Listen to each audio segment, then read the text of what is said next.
Assalamualaikum warahmatullahi wabarakatuh. Alhamdulillahi rabbil alamin. Wabihi nasta'in. Wala udwana illa ala zalimin. Wassalatu wassalamu ala rasulillahi wa ala alihi wa sahbihi ajma'in. Amma ba'd. Jadi meneruskan lagi program Iqra' satu hari satu helai pembacaan Al-Quran. Program Iqra' satu helai satu hari. Yang mana pada hari ini kita telah berada pada juzuk yang keempat, masih dengan surah Ali Imran, muka surat 66, yang mana saya akan bacakan pada muka surat 66 ini pada ayat 122. Mengikut riwayat daripada Al-Miswar bin Makhramah, daripada dia kata kepada bapa saudaranya iaitu Abdul Rahman bin Auf radhiyallahu anhu, cuba ceritakan padaku kisah peperangan Uhud. Maka Abdul Rahman bin Auf jawab, bacalah surah Ali Imran bermula ayat 121 sehingga ayat 154. Jadi kalau kita nampak muka surat yang kita akan bacakan pada hari ini bermula ayat 122, sedangkan cerita berkenaan dengan perang Uhud bermula 121, iaitu bacaan yang dibaca semalam, muka surat semalam, ayat akhir. Jadi hari ini kita akan baca permulaan ataupun bahagian awal berkenaan dengan perang Uhud. Jadi sayugianya sidang penonton yang dirahmati Allah SWT sekalian, kita akan membaca ayat-ayat ini dengan satu kefahaman bahawa perang Uhud itu adalah benar, dan detail ataupun flow ataupun pengkisahan tentang perang Uhud itu Allah Subhanahu Wa Taala telah cerita pada muka surat 100, pada muka surat 66 ini pada bermula ayat 121. Jadi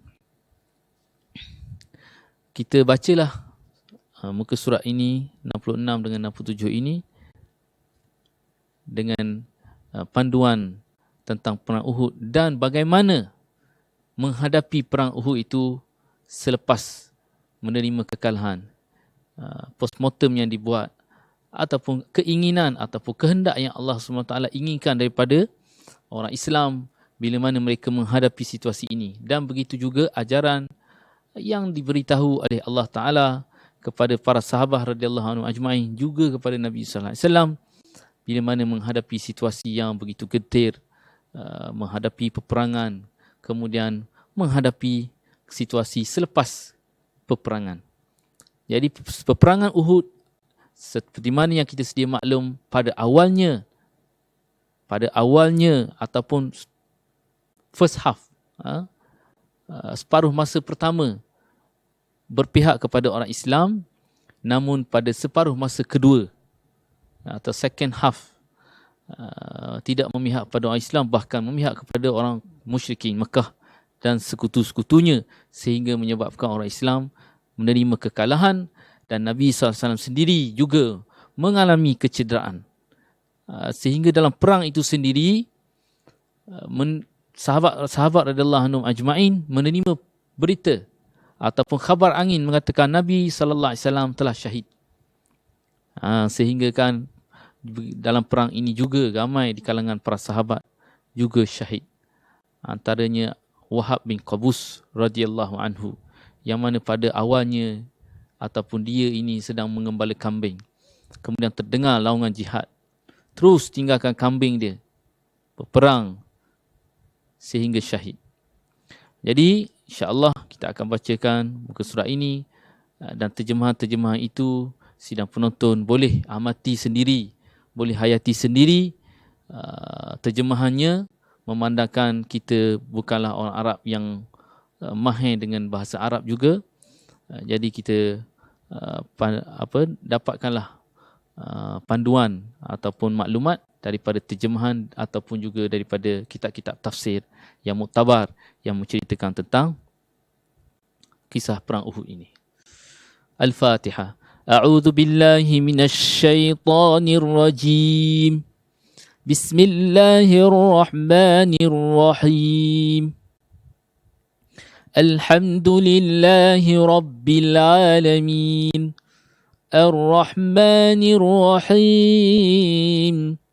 مالك يوم الدين إياك نعبد وإياك نستعين اهدنا الصراط المستقيم صراط الذين أنعمت عليهم غير المغضوب عليهم ولا الضالين.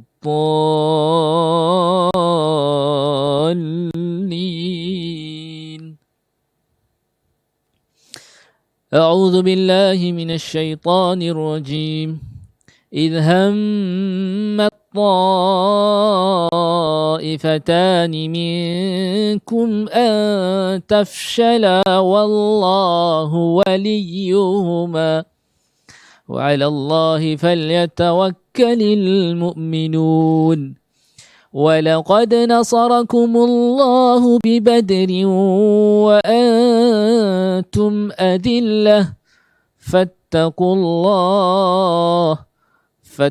الله لعلكم تشكرون.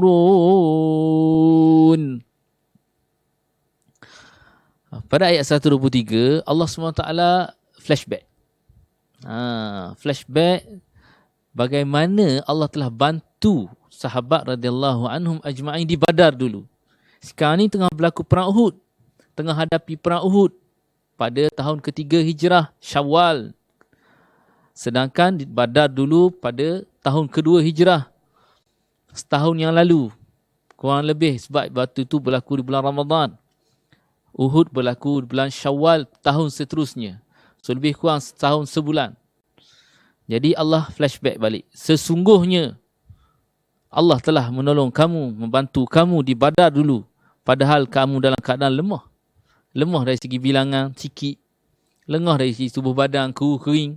Lemah dari segi kelengkapan. Kelengkapan tak cukup. Pakai pelepah tamar saja. Pedang kontot, pedang patah. Dalam keadaan begitu. Tapi menang kerana Allah bantu. Jadi Allah flashback dulu supaya sahabat faham keadaan. Jadi situasi yang sama untuk menang perang pun Allah juga yang kena bantu. Jadi bila mana dia menepati syarat ataupun kehendak Allah Ta'ala, maka Allah akan bantu. Itu janji.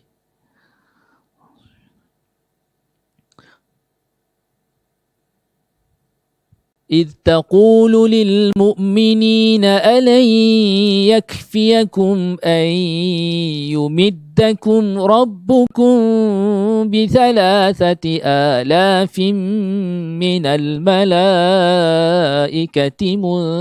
منزلين بلى إن تصبروا وتتقوا ويأتوكم من فورهم هذا يمددكم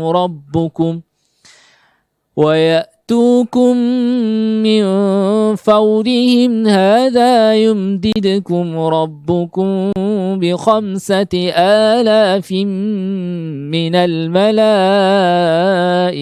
مسومين.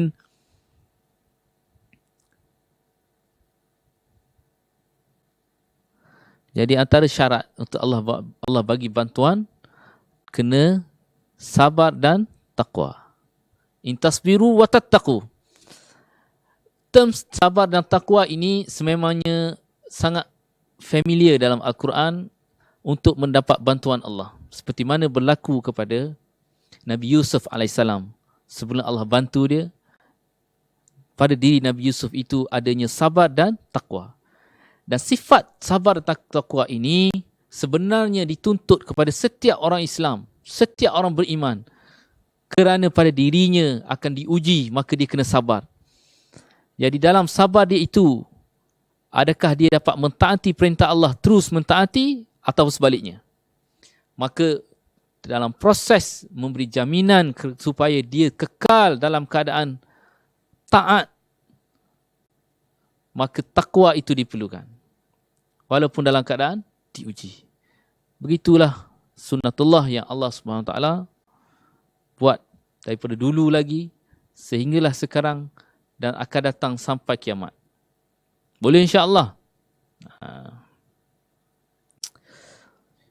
وَمَا جَعَلَهُ اللَّهُ إِلَّا بُشْرَى لَكُمْ وَلِتَطْمَئِنَّ قُلُوبُكُمْ بِهِ وَمَا النَّصْرُ إِلَّا مِنْ عِنْدِ اللَّهِ الْعَزِيزِ الْحَكِيمِ ليقطع طرفا من الذين كفروا أو يكبتهم فينقلبوا خائبين ليس لك من الأمر شيء أو يتوب عليهم أو يعذبهم فإنهم ظالمون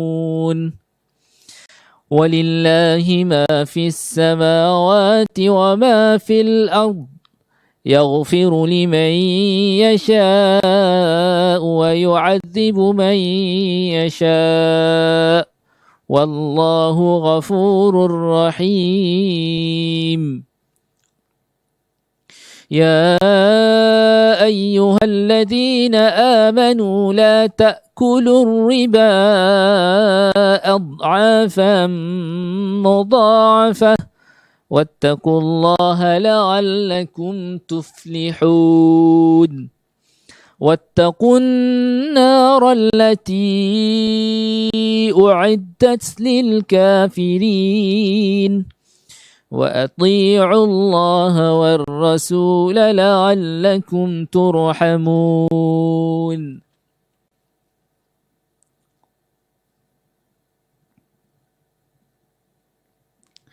وَسَارِعُوا إِلَى مَغْفِرَةٍ مِّن رَّبِّكُمْ وَجَنَّةٍ عَرْضُهَا السَّمَاوَاتُ وَالْأَرْضُ أُعِدَّتْ لِلْمُتَّقِينَ الَّذِينَ يُنفِقُونَ فِي السَّرَّاءِ وَالضَّرَّاءِ وَالْكَاظِمِينَ الْغَيْظَ وَالْعَافِينَ عَنِ النَّاسِ وَاللَّهُ يُحِبُّ الْمُحْسِنِينَ وَالَّذِينَ إِذَا فَعَلُوا فَاحِشَةً أَوْ ظَلَمُوا أَنفُسَهُمْ ذَكَرُوا اللَّهَ فَاسْتَغْفَرُوا لِذُنُوبِهِمْ وَمَن يَغْفِرُ الذُّنُوبَ إِلَّا اللَّهُ وَلَمْ يُصِرُّوا عَلَى مَا فَعَلُوا وَهُمْ يَعْلَمُونَ أولئك جزاؤهم مغفرة من ربهم وجنات تجري من تحتها الأنهار خالدين فيها ونعم أجر العاملين قد خلت من قبلكم سنن فسيروا في الأرض فانظروا كيف كان عاقبة المكذبين هذا بيان للناس وهدى وموعظة للمتقين ولا تهنوا ولا تحزنوا وأنتم الأعلون إن كنتم مؤمنين إن يمسسكم قرح فقد مس القوم قرح مثله وتلك الأيام نداولها بين الناس وليعلم الله الذين آمنوا ويتخذ منكم شهداء والله لا يحب الظالمين صدق الله العظيم. Alhamdulillahi Rabbil Alamin. Wassalatu wassalamu ala Rasulillahi wa ala alihi wa sahbihi ajma'in. Allahumma fa'na bima 'allamtana wa 'allimna ma yanfa'una wa zidna 'ilma walhamdulillahi ala kulli hal wa na'udzu billahi min hali ahli an-nar. Allahumma waffiqna lima tuhibbu wa tarda waj'al akhiratana khairan min al-ula. رضينا بالله ربا بالإسلام دينا محمد نبيا ورسولا برحمتك يا أرحم الراحمين والحمد لله رب العالمين. السلام عليكم ورحمة الله وبركاته.